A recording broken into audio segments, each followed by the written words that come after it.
Back in December 2023, Harman released Phoenix, which was an experimental film stock brand new to the market. And today they have released a Redscale version of the emulsion, and I have been lucky enough to test it out over the last couple of weeks. So let's get straight into it. The Redscale version of Harman Phoenix, which is called Harman RED, is an ISO 125 film, but I decided to rate it at ISO 100 throughout all of these shots. I did find that with Harman Phoenix, the original version performed a lot better when it was overexposed, and so I took that same kind of thought process into shooting the Redscale version. I personally never shot Redscale film before. I know that other brands exist, but I haven't given those a go, so I didn't really know what to expect. In total, I shot 3 rolls of the Harman RED, and this is how it went. Roll number 1, I decided that I would take to the streets of Manchester at night and shoot some long exposures using the Olympus OM1. I chose a really quiet street in Manchester that has cobbles and kind of still has that kind of like a traditional Mancunian characteristic, with rows of shops that had closed for the evening, but some still had their lights on. So I really wanted to play around with the light coming from the shops, the light coming from the street lamps, and that sort of thing.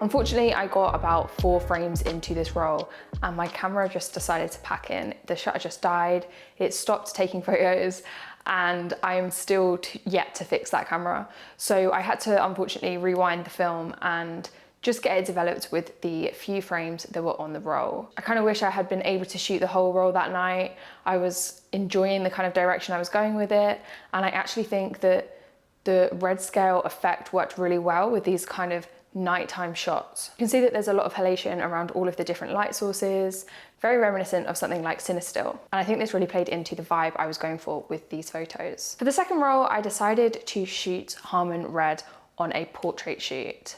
So I headed to Chinatown in Manchester with the model Gerard to shoot a range of photos using natural light, using flash, and also using artificial light. So we used the Nanlite Forza 60C with a projector attachment, and I used this battery powered so that we could kind of play around with artificial light outdoors.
In particular, I think that the film stock really worked in these shots where we used the artificial light. Even though we were shining white light, it kind of gives the idea that we were using red lights within the shoot. And so it doesn't have like a gimmicky kind of feel, it just looks as though we've shot using that kind of light purposely. For my third and final roll, I loaded Harman RED into my Pentax 17. I use my Pentax 17 very much as like an everyday carry around camera, so I take it to most shoots.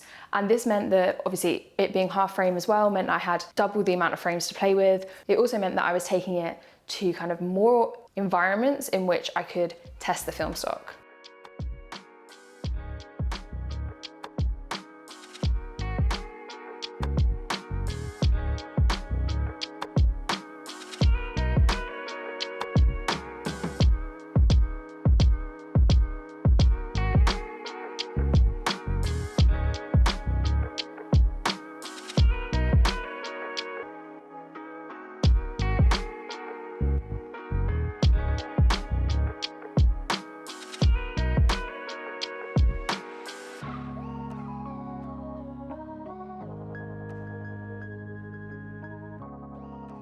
So firstly, I was shooting a gig in Manchester and I shot quite a few frames using Harman RED during the gig, all using flash, of course, because we were rating the film at 100.